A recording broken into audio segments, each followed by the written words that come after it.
na ugumu wote katika mchezo huo, lakini dhamira yetu namba moja, dhamira yetu namba mbili na namba tatu ni kwenda kushinda mchezo huo, na tuna imani kwa ubora tuliokuwa nao, tuna imani kwa maandalizi tuliyoyafanya, tuna imani kwa uimara wa kikosi chetu na wachezaji wetu.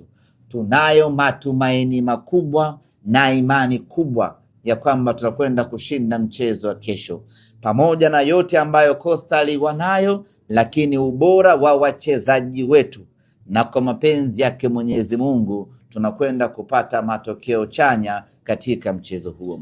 Nakumbuka tayari tumeshaingia raundi ya pili ya ligi kuu ya NBC. Hii ndiyo raundi ya maamuzi.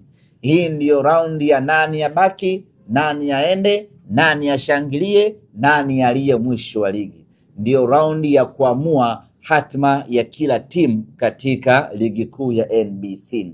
Kwa mantiki hiyo, katika raundi hii ya pili, mipango yetu sisi ni kushinda kila mchezo ambao uko mbele yetu, na kampeni hiyo inaanza rasmi tarehe 2 ya mwezi wa 4 ya kwenda kushinda dhidi ya Coastal Union. Tunaamini katika timu yetu, tunaamini katika maandalizi na tunaamini katika mipango yetu ya kwamba tunakwenda kupata ushindi, na hatutaki kupoteza hata mchezo mmoja katika raundi hii ya pili ya ligi kuu ya NBC. Na mechi hizi ambazo haunaweza usizipe uzito mkubwa, ndio mechi ambazo zinaweza zikakunyima ubingwa. Sote ni mashahidi wana Simba, msimu uliopita mechi ambazo zimetunyima ubingwa ni mechi zile ambazo ulikuwa hauzidhani, ndizo ambazo zikatupotezea malengo. Sasa tumejifunza kutokana na makosa.